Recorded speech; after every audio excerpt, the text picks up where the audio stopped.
So hey hi hello welcome back. আজকের কিন্তু আবার আমরা চলে এসেছি ক্লাস 6-এর অঙ্ক নিয়ে। আজকের কিন্তু আমরা করব ক্লাস 6-এর শতকরা বলে যে চ্যাপ্টারটা রয়েছে সেই চ্যাপ্টারের বাকি অঙ্কগুলো। অর্থাৎ আজকে কিন্তু আমরা পার্ট 3-এর অঙ্ক করব। পার্ট 3-তে আমরা কোন কোন অঙ্কগুলো করব তোমরা এইখানে কিন্তু খুব ভালো করে দেখো। আজকে কিন্তু আমরা করব 16, 17, 18, 19, 20 এই 5টা অঙ্ক কিন্তু আজকে আমরা করে ফেলবো, ঠিক আছে। আর আগের ভিডিওতে কিন্তু আমরা পুরো 1 থেকে আলোচনা করেছিলাম। 1 থেকে কত দূর পর্যন্ত আলোচনা করেছিলাম? পুরো 15 দাগ পর্যন্ত। সেই অঙ্কের ভিডিওগুলো তোমরা যদি না দেখে থাকো ডেসক্রিপশনের দেওয়া লিঙ্ক ওপর আই বাটনে ক্লিক করে দেখে নাও। তো আগে দেখো তোমরা পার্ট 1-এর ভিডিও দেখো, তারপর পার্ট 2-এর ভিডিও দেখো, তারপরে কিন্তু তোমরা আজকের ভিডিওটা দেখা স্টার্ট করো। আজকের ভিডিও তোমরা যদি প্রথমেই দেখা স্টার্ট করো তাহলে কিন্তু তোমরা কিছুই বুঝতে পারবে না। তাহলে চলো আজকে আমরা কথা বাড়াবো না, প্রথমেই চলে যাব 16 দাগের অঙ্কতে।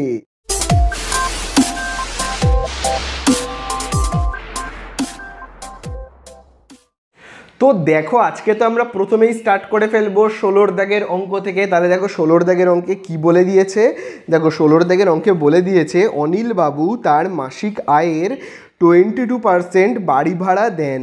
যদি অনিলবাবু প্রতি মাসে 1870 টাকা বাড়ি ভাড়া দেন তবে অনিলবাবুর মাসিক আয় কত?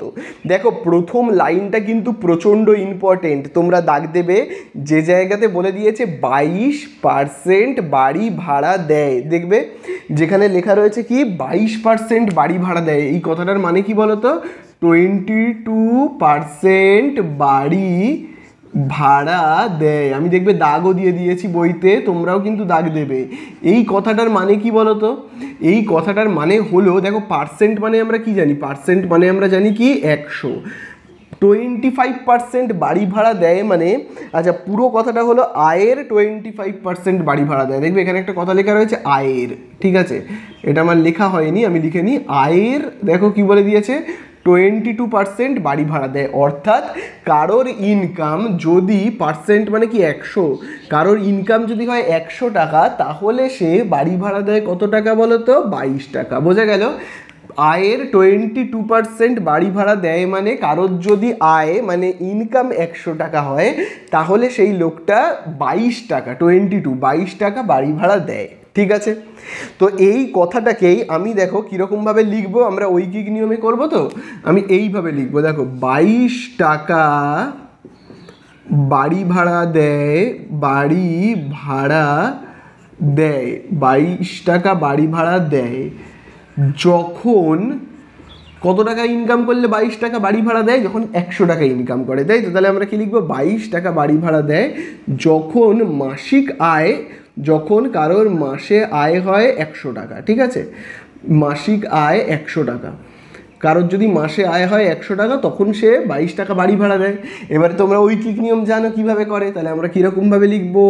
1 টাকা, আমরা এইভাবে লিখবো 1 টাকা বাড়ি ভাড়া দেয় যখন মাসিক আয় কত হবে? 100 বাই, আমরা কি লিখি? এই 22টাকে তো লিখি এইখানে, তাই না? আমরা ঐকিক নিয়মে করলে এইভাবে করি। এইবারে আবার আমরা দেখো এটা কি 22 টাকাটা কি, দেখো বাড়ি ভাড়া, দেখো 22 টাকাটা কি? বাড়ি ভাড়া। তাহলে আমরা বাড়ি ভাড়ার নিচে আবার বাড়ি ভাড়া লিখবো। তাহলে দেখো অঙ্কের সেকেন্ড লাইনে আবার দেখো বাড়ি ভাড়া কত বলেছে, আমরা কিন্তু দেখো বাড়ি ভাড়ার নিচে বাড়ি ভাড়া লিখবো। দেখো আবার দেখো বাড়ি ভাড়া কত বলে দিয়েছে, বলে দিয়েছে 1870 টাকা। তাহলে কেউ যদি 1870 টাকা বাড়ি ভাড়া দেয় তার মানে ওই লোকটা কত টাকা ইনকাম করে? 1870 টাকা বাড়ি ভাড়া দিচ্ছে মানে কত টাকা ইনকাম করে? লোকটার আসল ইনকাম কত? তাহলে আমরা কি করব? 1870কে এখানে লিখব। তাহলে দেখো 100/22 এটাকে যেমন আছে লিখলাম, তারপর গুণ চিহ্ন দিয়ে এটাকে লিখব, তাই না? বোঝা গেল? তাহলে চলো এবারে আমরা কি করব বলো তো? কাটাকুটি করব। তাহলে আমরা প্রথমে 11 দিয়ে কাটবো। দেখো 11 দিয়ে আমি যদি 22কে ভাগ করি কত হবে? দেখো 11 × 11, 11 2 22। আবার 11 দিয়ে দেখো আমি যদি এই যে 1870কে কাটাকুটি করি তাহলে কত হবে বলো তো? দেখো আমি এখানটায় করছি, হ্যাঁ, 1870কে কাটাকুটি করছি 11 দিয়ে। তাহলে দেখো কত হবে? 11 × 11, 8 থেকে 1 বিয়োগ করলে 7, উপর থেকে নামবে 7, 11 7 77। আর দেখো এই শূন্যটা এখানে বসে গেল, তাহলে আমরা কত পাচ্ছি? পাচ্ছি কিন্তু 170, ঠিক আছে। আবার দেখো আমরা আবার কাটাকুটি করব। তাহলে দেখো 2 × 1 = 2 দিয়ে আমি যদি 100কে ভাগ করি তাহলে কত হবে? হবে কিন্তু 50। ঠিক আছে, তাহলে দেখো উপরে কে কে বেঁচে গেল, মানে কার কার দাগ কাটার দাগ পড়েনি বলো তো, কাদের গায়ে কাটার দাগ পড়েনি? দেখো 100-র গায়ে কিন্তু কোনো কাটার দাগ নেই, আবার দেখো 170-এর গায়েও কিন্তু কাটার দাগ নেই। তাহলে যাদের গায়ে কাটার দাগ নেই তাদেরকে আমি কি করব, দেখো এখানে গুণ চিহ্ন আছে, চলো আমরা গুণ করে ফেলি। 170 আর দেখো কত 50। তাহলে দেখো আমি না কি করব বলো তো, আগে এই শূন্য আর শূন্যটাকে এখানে বসিয়ে দিই, তারপরে 5 দিয়ে 17কে গুণ করলে কত হবে 85 আমরা জানি। তাহলে আমরা কত পাচ্ছি কিন্তু 8500। তাহলে এই হয়ে গেল আমাদের অঙ্ক শেষ। তাহলে আমরা কি পেলাম, দেখো যদি কেউ মাসে 1870 টাকা বাড়ি ভাড়া দেয়, সেই লোকটা তার মানে কত টাকা প্রত্যেক মাসে ইনকাম করে বলো তো, ওই লোকটা তার মানে প্রত্যেক মাসে ইনকাম করে কিন্তু 8500 টাকা, তাই জন্যই ও ভাড়া দিতে পারছে 1870 টাকা। বোঝা গেল? এই আমাদের হয়ে গেল অঙ্ক শেষ। চলো আমরা উত্তর লিখব। উত্তরে জানতে চেয়েছে অনিল বাবুর মাসিক আয় কত। তাহলে এরকমভাবে আমরা এখানে উত্তর লিখব অনিল বাবুর মাসিক আয়, অনিল বাবুর মাসিক আয়, অনিল বাবুর মাসিক আয় কত টাকা আমরা পেলাম কিন্তু 8500 টাকা, 8500 টাকা। তাহলে এই হয়ে গেল আমাদের অঙ্কটা শেষ। এবারে আমরা চলে যাব কতর দাগে, 17-র দাগে। তো দেখো এবারে আমরা চলে যাব নেক্সট অঙ্কে, 17-র দাগের অঙ্কে। দেখো কি বলে দিয়েছে দেখো ইয়াসমিনা খাতুন তার মোট চাষের জমির 55% জমিতে পাট চাষ করেন। তারপরে দেখো বলে দিয়েছে তিনি যদি 11 বিঘা জমিতে পাট চাষ করেন তবে ইয়াসমিনা খাতুনের মোট জমির পরিমাণ কত। দেখো ইয়াসমিনা খাতুনের মোট জমির পরিমাণ যে কত সেটা আমি জানি না, তো আমি না একটা ছবি আঁকছি যেটা হলো ইয়াসমিনা খাতুনের জমি। তো দেখো আমি এই একটা এরকম গোল এরকম একটা জমির ছবি আঁকলাম, এটা হলো কার জমি বলো তো, ইয়াসমিনা খাতুনের জমি। এবারে এই জমিতে না পুরোটায় কিন্তু চাষ করেনি। ভাবো এতটা অংশে ইয়াসমিনা খাতুন কি করেছে, পাট চাষ করেছে। ভাবো এরকমভাবে কি করেছে বলো তো, পাট চাষ করেছে। এই এতটা জমিতে পাট চাষ করেছে, এই জায়গাগুলোতে পাট চাষ করেছে। আর এই জমিটা না পুরো ফাঁকা রয়েছে, এই জমিটা কি রয়েছে বলো তো, ফাঁকা রয়েছে। আর এই জায়গাটাতে পাট চাষ করেছে, এই জায়গাটাতে তোমরা দেখতে পাচ্ছ।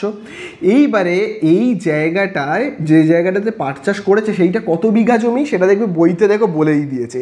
দেখো বলে দিয়েছে দাগ দেবে, তিনি যদি 11 বিঘা জমিতে পাট চাষ করেন, তার মানে পাট চাষ করেছে কোন জমিটাতে, এই জায়গাটাতে। দেখো এই যে আমি দাগটা কেটেছি, এই দাগের এই দিকটা ফাঁকা, আর এই দিকটায় কি করেছে বলো তো, পাট চাষ করেছে। আর বলেই দিয়েছে ইয়াসমিনা খাতুন 11 বিঘা জমিতে পাট চাষ করেছে। দেখো আমি এখানে লিখে রাখছি, হ্যাঁ, 11 বিঘা জমিতে পাট চাষ করেছে। তাহলে এইটা হলো 11 বিঘা, ঠিক আছে। এই জমিটা এইখান থেকে এই জমিটা হলো 11 বিঘা জমি, এখানে পাট চাষ করেছে। আরেকটা দেখবে প্রথম লাইনে বলে দিয়েছে, কিন্তু কি বলে দিয়েছে বলো তো, ইয়াসমিনা খাতুন তার 55%, তার যে জমি তার 55% জমিতে পাট চাষ করেছে। তাহলে একবার বলে দিচ্ছে পাট চাষ করেছে 11 বিঘা জমিতে, আরেকবার দেখো বলে দিল যে ইয়াসমিনা খাতুন তার 55% জমিতে পাট চাষ করেছে। তাহলে দুটো বললো, কি দুটো বললো, এই যেখানে পাট চাষ হয়েছে সেই জমিটার মাপ দেখো এখানে কত বলে দিয়েছে, 11 বিঘা। আবার বলে দিয়েছে পার্সেন্টেজের বিচারে, মানে শতকরার বিচারে 55% জায়গাতে পাট চাষ হয়েছে, ঠিক আছে, 55% জায়গাতে। তাহলে পার্সেন্টেজের বিচারে এই জায়গাটা হলো কত, 55%। এটা হলো পার্সেন্টেজের বিচারে, মানে শতকরার বিচারে হলো 55%, আর বিঘার হিসাবে 11 বিঘা জমিতে পাট চাষ করেছে। আচ্ছা 55% জমিতে পাট চাষ করেছে মানে কি বলতো, মানে হলো এই যে পুরো জমিটা যদি হয় 100, পুরো জমিটা যদি হয় 100, তাহলে পাট চাষ করেছে 55% জমিতে। বোঝা গেল? তাহলে 55% জমিতে পাট চাষ করেছে, কথার অর্থ হলো পুরো জমিটা যদি হয় 100, তার মধ্যে এই জায়গাটা, এই এরিয়াটা হলো কত, 55, যেখানে পাট চাষটা হয়েছে। তাহলে আমাদেরকে বের করতে হবে পুরো জমির পরিমাণটা কত, ঠিক আছে। তাহলে পুরো জমির পরিমাণ তো আমি জানি না, আমি শুধু জানি এইটুকুনি 11, কিন্তু এই ফাঁকা জায়গাটা কত আমি জানি না। তাহলে আমি ধরে নেব পুরো জমিটা, পুরো মানে পাট চাষ যেখানে হয়েছে এবং যেখানে ফাঁকা আছে সব মিলিয়ে পুরো জমিটার মাপকে আমি ধরে নেব 100। ঠিক আছে, তাহলে আমি দেখো এখানে প্রথমেই লিখব মনে করি মোট জমির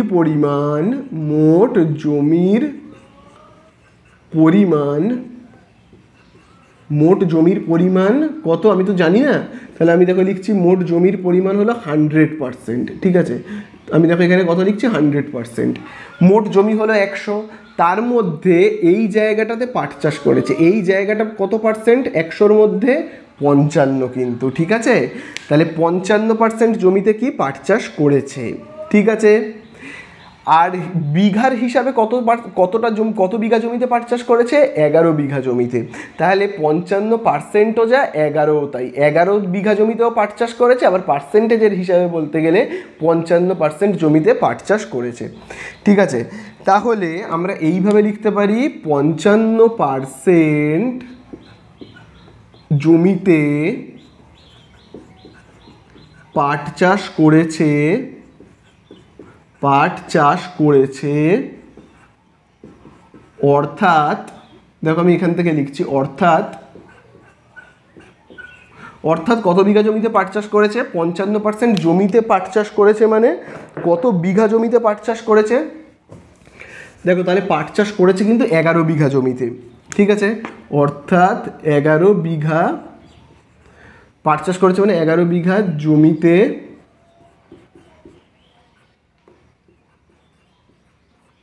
পাট চাষ করেছে। ঠিক আছে, তাহলে দেখো 55% জমিতে পাট চাষ করেছে মানে 11 বিঘা জমিতে পাট চাষ করেছে, দুটো একই ব্যাপার। তাহলে 1% জমিতে পাট চাষ করেছে, অর্থাৎ 11 আমরা কি করবো? ঐকিক নিয়মে করবো। নিচে এখানে কত লিখবো? 55। এই এত বিঘা জমিতে পাট চাষ করেছে। এইবারে জানতে চেয়েছে পুরো জমিটা মানে বুঝতে পেরেছো তো? দেখো পুরো জমি মানে হলো এই যে জায়গাটা ফাঁকা আছে, দেখো পুরো জমি আমি জানতে চাইছি। আর এই জায়গাটাতে দেখো পাট চাষ হয়েছে, এই জায়গাটায় পাট চাষ হয়েছে, এই জায়গাটাতে কী হয়েছে? পাট চাষ হয়েছে। আর এই জায়গাটা ফাঁকা রয়েছে। পুরোটা হলো 55%, আর বিঘার হিসাবে কত? 11 বিঘা। ঠিক আছে, তাহলে আমি এবারে জানতে চাই পুরো জমিটার মাপ কত, তাহলে দেখো 55% মানে যদি 11 বিঘা হয়, তাহলে পুরো জমি মানে কত পার্সেন্ট? দেখো 100। তাহলে দেখো আমরা এইভাবে লিখবো, তাহলে 100% জমি, 100% জমি, অর্থাৎ তাহলে 100% জমি মানে দেখো কতটা জমি বলো তো? দেখো এখানে কত রয়েছে? 11/55 ইন্টু, এবারে দেখো এই 100টাকে আমরা কোথায় লিখবো? এইখানে লিখবো। ঠিক আছে, তাহলে চলো কাটাকুটি করি আমরা। 11 দিয়ে কাটলে কত হবে? 11 × 11, 11 5 × 55। এবারে আমরা 5 দিয়ে কাটাকুটি করবো। 5 × 5, 5 দিয়ে আমি যদি 100কে ভাগ করি তাহলে দেখো কত হবে?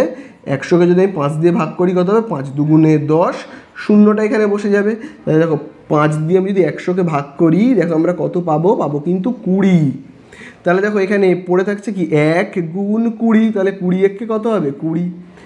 তাহলে পাশে আমরা কি লিখবো? বিঘা। তার মানে এই পুরো জমিটা টোটাল কত বিঘা বলো তো? 20 বিঘা।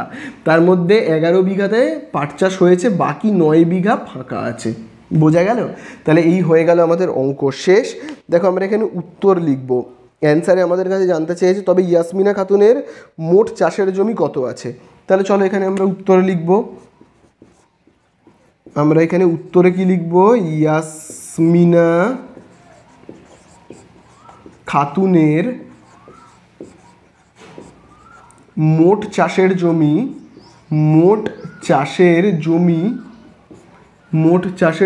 কত বিঘা? আমরা এক্ষুনি বের করেছি, দেখো 20 বিঘা। 20 বিঘা এই হয়ে গেল। তাহলে এই হয়ে গেল আমাদের অঙ্কটা শেষ। বোঝা গেল? তো দেখো এবারে আমরা করব 18 দাগের অঙ্কটা, যেখানে দেখবে বলে দিয়েছে আমাদের পরিবারের মোট মাসিক খরচের 4750 টাকা খাওয়ার জন্য ব্যয় হয় এবং অন্যান্য খরচ 5900 টাকা। যদি দেখো বলে দিয়েছে খাওয়ার খরচ 10% বাড়িয়ে অন্যান্য খরচ 16% কমানো হয়, তাহলে মোট মাসিক খরচ বাড়বে নাকি কমবে হিসাব করি। তাহলে খুব ভালো করে এখানে দেখবে প্রথম যে খরচটা দেখো বলে দিয়েছে, প্রথম যে খরচটা সেটা দেখো বলে দিয়েছে মোট মাসিক খরচের 4,750 টাকা খাওয়ার জন্য খরচ হয়।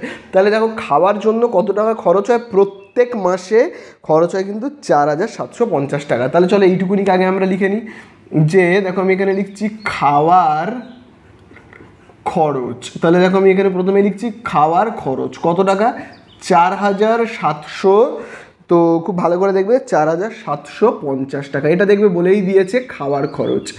এইবারে দেখো খাওয়ার খরচটা কি হচ্ছে বলো তো, বেড়ে যাচ্ছে নাকি কমে যাচ্ছে, চলো দাগ দিই আমরা। দেখো বলেই দিয়েছে খাওয়ার খরচ 10% বাড়িয়ে, তার মানে খাওয়ার খরচটা প্রত্যেক মাসে হচ্ছিল 4,750, এবার থেকে খাওয়ার খরচটা 10% বেড়ে যাচ্ছে। তাহলে দেখো আমরা কীভাবে লিখবো, খাওয়ার, আমরা তাহলে এখানে এরকমভাবে লিখবো খাওয়ার খরচ 10%, দেখো এখানে লিখছি কি 10% বৃদ্ধি পাচ্ছে, 10% বৃদ্ধি পাচ্ছে, অর্থাৎ বৃদ্ধি পাচ্ছে, অর্থাৎ কত টাকা বৃদ্ধি পাচ্ছে, তার মানে চলো আমরা দেখি তো 10% বৃদ্ধি পাচ্ছে মানে কত টাকা বৃদ্ধি পাচ্ছে। তাহলে দেখো 4,750 টাকা হচ্ছিল খাওয়ার খরচ, 4,750 টাকা, তার উপর কত পার্সেন্ট বৃদ্ধি পাচ্ছে দেখো বলেই দিয়েছে, দেখো এখানে দেখো বলেই দিয়েছে 10%। তাহলে দেখো আমি এখানে কত লিখবো 10, আর পার্সেন্ট মানে দেখো এখানে এই যে পার্সেন্টের মানে আমি কি লিখবো, পার্সেন্ট মানে আমি লিখবো কত 100। তাহলে দেখো এখানে কি হবে, দেখো নিচে একটা শূন্য উপরে একটা শূন্য কেটে যাবে, এইভাবে কাটবো। আবার দেখো নিচের একটা শূন্যের সঙ্গে উপরের একটা শূন্য কেটে দেবো, বোঝা গেল। তাহলে দেখো এখানে থাকছে কত 475, তাহলে 475-এর সাথে আমরা গুণ করব, কত গুণ করব, এখানে দেখো কত রয়েছে 1, তাহলে 475 আর 1কে গুণ করলে আমরা কত পাবো, পাবো কিন্তু 475 টাকা, ঠিক আছে। তাহলে খাওয়ার খরচটা বলো তো কত বেড়ে গেল, দেখো খাওয়ার খরচ কিন্তু 475 টাকা বেড়ে গেল, বোঝা গেল। মানে আগে খাওয়ার খরচ হচ্ছিল 4,750 টাকা, এখন 4,750 টাকা তো খরচ হচ্ছে, সাথে আরও 475 টাকা এক্সট্রা খরচ হচ্ছে, তাহলে এইটুকুনি খরচ কি বেড়ে গেছে। এইবারে কি বলছে তারপরে দেখবে, খুব ভালো করে দেখবে, খাওয়ার খরচ তো বেড়ে গেছে, তো যেহেতু খাওয়ার খরচ বেড়ে গেছে তাহলে সংসার চালাতে গেলে আমাদের কি করতে হবে, অন্যান্য খরচগুলোকে একটু কমিয়ে দিতে হবে, ঠিক আছে। এখানেও ঠিক তেমনই, দেখো অন্যান্য খরচ কত 5,900 টাকা। তাহলে চলো আগে আমরা এখানে লিখবো, কি লিখবো, দেখো আমরা এখানে লিখবো তাহলে অন্যান্য খরচ কত, দেখো লেখাই রয়েছে, দেখো 5,900 টাকা, এটা লেখা আছে 5,900 টাকা। এইবারে দেখো অন্যান্য খরচটাকে একটু কমিয়ে দেওয়া হচ্ছে, দাগ দেবে কত পার্সেন্ট কমানো হচ্ছে, অন্যান্য খরচ 16% কমানো হচ্ছে। তাহলে আমরা আবার এখানে কি লিখবো, অন্যান্য খরচ 16% কমে যাচ্ছে, অর্থাৎ 16% কমে যাচ্ছে মানে কত টাকা কমে যাচ্ছে সেটা তো আমাদের জানতে হবে, কত টাকা কমে যাচ্ছে। তাহলে দেখো 5,900 টাকা প্রত্যেক মাসে অন্যান্য খরচ হচ্ছিল, এবারে তার 16% কমে যাচ্ছে, দেখো 16% মানে কি 100, তাহলে এই হলো 16 আর পার্সেন্ট মানে আমি কি লিখবো 100। তাহলে দেখি কত হচ্ছে, দেখো নিচে একটা শূন্য উপরে একটা শূন্য, নিচে একটা শূন্য উপরে একটা শূন্য কেটে গেল। তাহলে দেখো এখানে থাকছে কত 59 আর 16, তাহলে দেখো আমি যদি 59 আর 16কে যদি গুণ করি তাহলে দেখো কত হবে, 6 9 54, 4 হাতে কত রয়েছে, 6 9 54, 4 হাতে রয়েছে 5, 6 5 30 আর 5 দেখো কত 35, তাহলে দেখো আবার দেখো 1 9 9 1 5 5, তাহলে দেখো এখানে বিয়োগ করলে হচ্ছে 9 আর 5 14, 4 আবার হাতে রয়েছে 1, তাহলে দেখো এখানে 5 আর 3 8 আর 1 9, তাহলে দেখো আমরা এখানে কত পাচ্ছি 944 টাকা। তাহলে দেখো প্রথমে আমাদের কি হয়েছিল, খরচ বেড়ে যাচ্ছিল, কত টাকা বলো তো খরচ বেড়ে যাচ্ছিল, দেখো প্রথমে খরচ বেড়ে গিয়েছিল 475 টাকা। তাহলে আমার যদি সংসারে খরচ বেড়ে যায় তাহলে আমি কি করব, অন্যান্য খরচগুলো কমানোর চেষ্টা করব। এবারে আমি খরচ কমাতে গিয়ে অনেকটাই কমিয়ে ফেলেছি, 475 টাকা খরচ বেড়ে যাচ্ছিল, এবার যেই আমি খরচ কমানোর চেষ্টা করলাম অনেকটা খরচ কমিয়ে ফেললাম, আমি কিন্তু 944 টাকা খরচ কমিয়ে ফেললাম। তাহলে মোটের ওপর আমার কি খরচটা কমে গেল নাকি বেড়ে গেল, বেড়ে গেছিল 475, কমে গেল, আরও কমিয়ে দিলাম, 475-এর থেকেও অনেক বেশি কমিয়ে দিলাম, দেখো 944 টাকা কমিয়ে দিলাম। তাহলে আমার কিন্তু মোটের ওপর খরচটা কমেই গেল।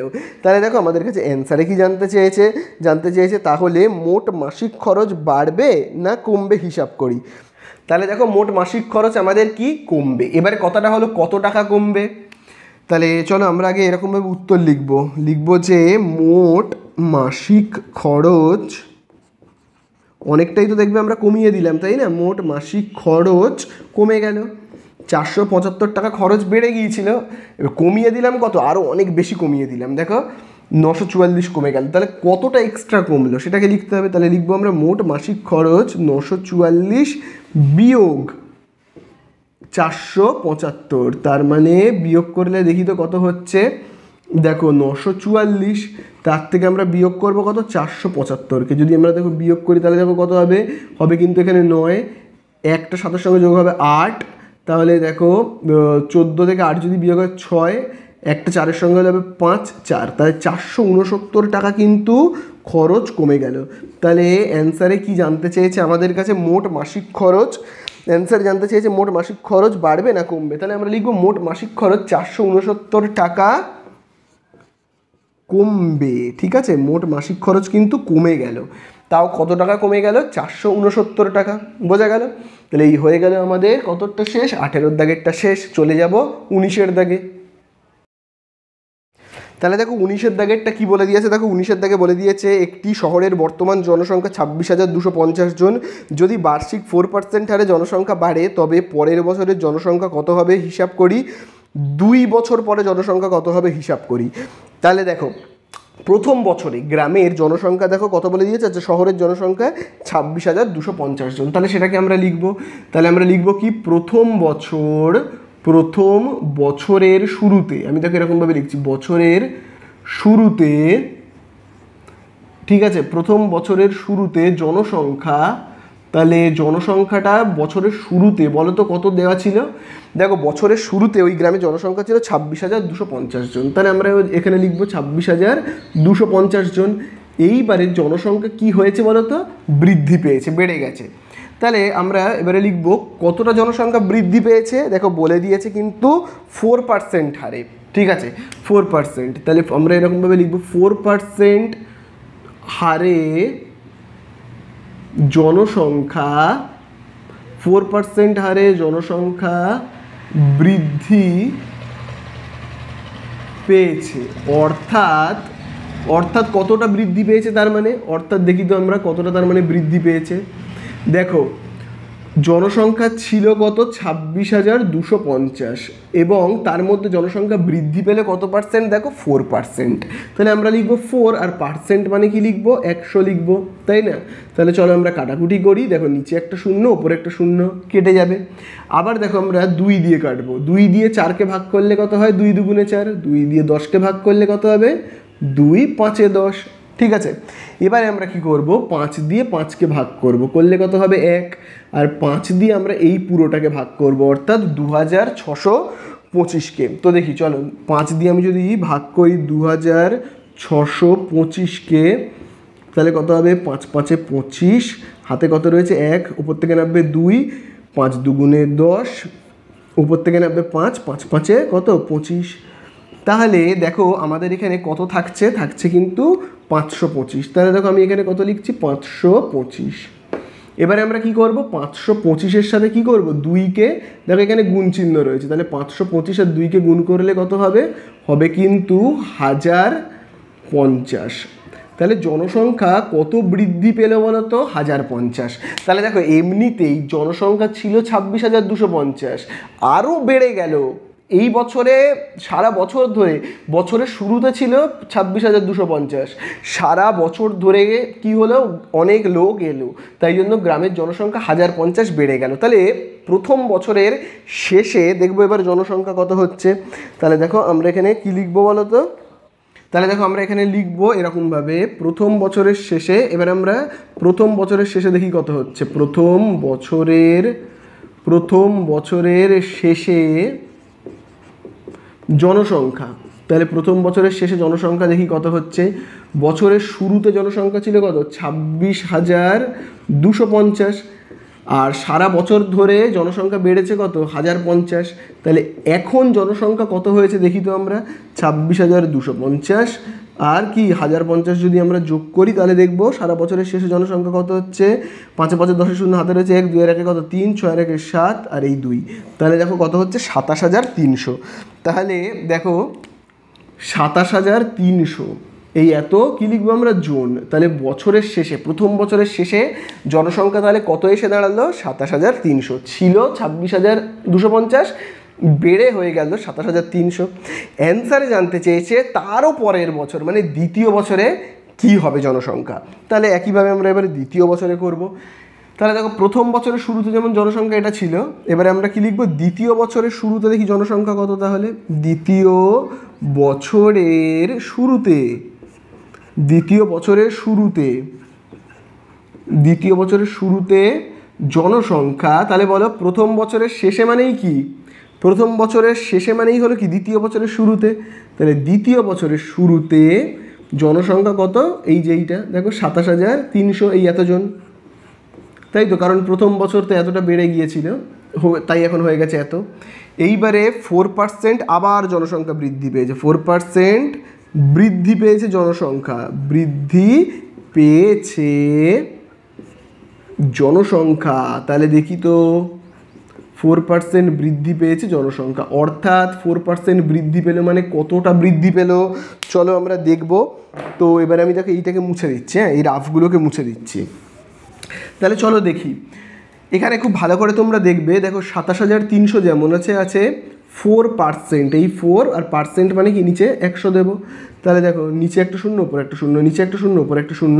তাহলে আমরা এবারে গুণ করি, 273 আর 4কে যদি আমরা গুণ করি তাহলে দেখো কত হবে, 273 আর 4কে যদি গুণ করি, 4 3 12, 2 হাতে আছে 1, 4 7 28 আর 1 29 এর 9 হাতে রয়েছে 2, 4 2 8 আর 2 কত 10, তাহলে থাকছে কত 1092। তাহলে কত পাচ্ছি আমরা, 1092 জন। তাহলে দ্বিতীয় বছরে কতটা জনসংখ্যা বেড়ে গেল, 1092। দ্বিতীয় বছরের শুরুতে ছিল এত, বেড়ে গেল আরও এত, 1092। তাহলে দ্বিতীয় বছরের শেষে গিয়ে এবার জনসংখ্যা কত দাঁড়াবে সেটা আমাদের লিখতে হবে। দ্বিতীয় বছরের শেষে গিয়ে এবার আমাদের জনসংখ্যা কত দাঁড়াবে। তাহলে দেখো আমরা এবারে কি করব, উত্তর আমাদের কাছে দেখবে কি কি উত্তরে জানতে চেয়েছে। দেখো আমাদের কাছে জানতে চেয়েছে 2 বছর পরে জনসংখ্যা কত হবে, অর্থাৎ দ্বিতীয় বছরের শেষে জনসংখ্যা কত হবে। তাহলে আমরা এরকমভাবে লিখব, 2 বছরের শেষে জনসংখ্যা হবে, তাহলে কত হবে। দেখো দ্বিতীয় বছরে জনসংখ্যা হয়েছিল কিন্তু 27,300, আর দ্বিতীয় বছরে জনসংখ্যা বৃদ্ধি পেল কত, দেখো বৃদ্ধি পেল কিন্তু 1092। তাহলে জনসংখ্যা কত হলো যদি আমরা দেখো যোগ করি তাহলে কত হবে, দেখো 2 আর 0 যোগ করলে 2 আর 0 যোগ করলে কত হবে 2, 9 আর 0কে যোগ করলে হবে 9, 0 আর 3কে যোগ করলে হবে 3, 1 আর 7কে যোগ করলে হবে 8 আর এখানে হবে 2। তাহলে এই হয়ে গেল আমাদের অঙ্ক শেষ, এটাই হলো আমাদের কি অ্যান্সার। তাহলে 2 বছর শেষে জনসংখ্যা হবে 28,392 জন, বোঝা গেল। এবারে আমরা চলে যাব 20 দাগের অঙ্কে। তাহলে দেখো এবারে আমরা করব লাস্ট অঙ্ক 20 দাগে। সেখানে দেখো বলে দিয়েছে ফসল ওঠার মুখে ধানের দাম ছিল কুইন্টাল প্রতি 1080 টাকা। কুইন্টাল প্রতি মানে কি, 1 কুইন্টালের দাম ছিল 1080 টাকা। বর্ষাকালে কি বলে দিয়েছে, ধানের দাম 15% বৃদ্ধি পেয়েছে। যে কৃষক ফসল ওঠার মুখে 12 কুইন্টাল ধান বিক্রি করেছেন তিনি বর্ষাকালে সেই পরিমাণ ধান বিক্রি করলে কত টাকা পেতেন। তাহলে দেখো বর্ষাকালে যখন ধান বিক্রি করছে না, তখন কিন্তু ধানের দাম অনেক বেশি পাচ্ছে কোনো কৃষক। অন্যান্য সময় ভাবো গরমকালে, শীতকালে তখন যা ধান বিক্রি করে টাকা পায়, বর্ষাকালে যদি ধান বিক্রি করে তাহলে কিন্তু অনেক বেশি টাকা সে ইনকাম করে। কত টাকা বেশি ইনকাম করে বলেই দিয়েছে, 15% বেশি টাকা ইনকাম করে। মানে 15% ধানের দাম যেহেতু বেড়ে গেছে তাই জন্য 15% বেশি টাকা ইনকাম করে। এইবারে কথাটা হলো ওই কৃষকটা কত কুইন্টাল ধান বিক্রি করছে, দেখো বলেই দিয়েছে 12 কুইন্টাল ধান বিক্রি করছে। 1 কুইন্টাল ধানের দাম কত সেটাও দেখো বলে দিয়েছে 1080 টাকা। তাহলে আমরা দেখি যে ওই কৃষক টোটাল কত টাকা ইনকাম করে। তাহলে দেখো আমরা প্রথমেই এখানে লিখবো 1 কুইন্টাল ধানের দাম। দেখো 1 কুইন্টাল ধানের দাম কত বলে দিয়েছে 1080 টাকা, 1080 টাকা। তাহলে ওই কৃষকটা কত কুইন্টাল ধান বিক্রি করছে, দেখো ওই কৃষকটা কিন্তু 12 কুইন্টাল ধান বিক্রি করছে। তাহলে বলো 12 কুইন্টাল ধানের দাম কত হবে, তাহলে 1080 তার সাথে গুণ করব কত 12, এই এত টাকা। তাহলে দেখি গুণ করলে কত হবে, দেখো এখানে করে দিচ্ছি আমি, দেখো 1080 আর 12কে যদি আমি গুণ করি তাহলে কত হবে 2 0 0 2 8 16, 2 1 কে 2 আর 1 দিয়ে গুণ করলে 0 8 0 1, তাহলে থাকছে কত 6 8 আর 1 9 2 1, তাহলে থাকছে 12,960 টাকা। 12,960 টাকার ধান কিন্তু ওই কৃষকটা বিক্রি করে। কিন্তু এই ধানটাকেই, এই 12,960 টাকার ধান যদি ওই কৃষকটা বর্ষাকালে বিক্রি করে তাহলে কিন্তু 15% দাম বেশি পাবে। সেটাই তো দেখো বলে দিয়েছে, তাই না, যে বর্ষাকালে ধানের দাম 15% বৃদ্ধি পেয়েছে, তাহলে ধানের দাম 15% বৃদ্ধি পেয়েছে। তাহলে চলো এটা আমরা লিখি যে ধানের দাম কত বলে দিয়েছে 15% বৃদ্ধি পেয়েছে, অর্থাৎ 15% বৃদ্ধি পেয়েছে মানে কত টাকা বৃদ্ধি পেয়েছে 12,960। তাহলে দেখো 15, এই হলো 15%, মানে আমি নিচে কত লিখবো 100 লিখবো, বোঝা গেল। তাহলে দেখো আমরা কাটাকুটি করি, নিচে 0 উপরে 0, 5 দিয়ে আমরা যদি কাটি তাহলে দেখো কত হবে, 5 দিয়ে 15কে ভাগ করলে কত হবে 3, 5 দিয়ে আমি যদি 10কে ভাগ করি তাহলে কত হবে, 5 দিয়ে 10কে ভাগ করলে 2 হবে। এবারে দেখো 2 দিয়ে 2কে ভাগ করলে কত হচ্ছে 1, আর 2 দিয়ে দেখো আমি যদি 12কে ভাগ করি কত হবে 6, আর 96কে যদি আমি 2 দিয়ে ভাগ করি তাহলে কত হবে 48। তোমাদের যদি বুঝতে অসুবিধা হয় তাহলে তোমরা দেখো এরকম ভাগ করে নেবে, ঠিক আছে। দেখো 1200 কত রয়েছিল 96, তাকে যদি দেখো আমি ভাগ করি না 2 দিয়ে তাহলে কত হবে 2 6 12, 9 90, 2 4 কত 8, 1 ওপর থেকে নামবে কত 6টা নামবে, 2 8 16। তাহলে দেখো আমরা এখানে কত পাচ্ছি 648, দেখো এখানে লিখেছি 648। তাহলে এবারে গুণ করব 648 আর 3কে আমরা কি করব গুণ করব। তাহলে গুণ করে দেখি আমাদের এখানে কত হচ্ছে 648 আর 3কে গুণ করলে দেখি কত হচ্ছে 3 8 24, 4 হাতে রয়েছে 2, 3 4 12 আর 2 কত 14 4, আবার হাতে রয়েছে 1, আবার দেখো 3 6 18 আর 1 19। তাহলে আমরা দেখো এখানে কত পাচ্ছি 1944 টাকা। তাহলে খুব ভালো করে দেখবে ওই কৃষকটা যদি বর্ষাকালে ধান বিক্রি করে তাহলে এই টাকাটা তো পাবেই, সাথে আরও এই টাকাটা এক্সট্রা পাবে, আরও এই টাকা বেশি পাবে, এই এতটা টাকা আরও এক্সট্রা পাবে। তাহলে দেখো আমাদের কাছে অ্যান্সারে কী জানতে চেয়েছে, তিনি বর্ষাকালে সেই পরিমাণ ধান বিক্রি করলে কত টাকা বেশি পেতেন। তাহলে আমরা পেয়ে গেলাম তিনি কত টাকা বেশি পেতেন, আরও যদি সে বর্ষাকালে ধান বিক্রি করতো তাহলেও 1944 টাকা বেশি পেতেন। তাহলে আমরা এখানে লিখব উত্তরে বর্ষাকালে ধান বিক্রি করলে কত 1944 টাকা বেশি পেতেন, ঠিক আছে, এত টাকা বেশি পেতেন। তাহলে এই কিন্তু হয়ে গেল আমাদের অঙ্ক শেষ, ঠিক আছে।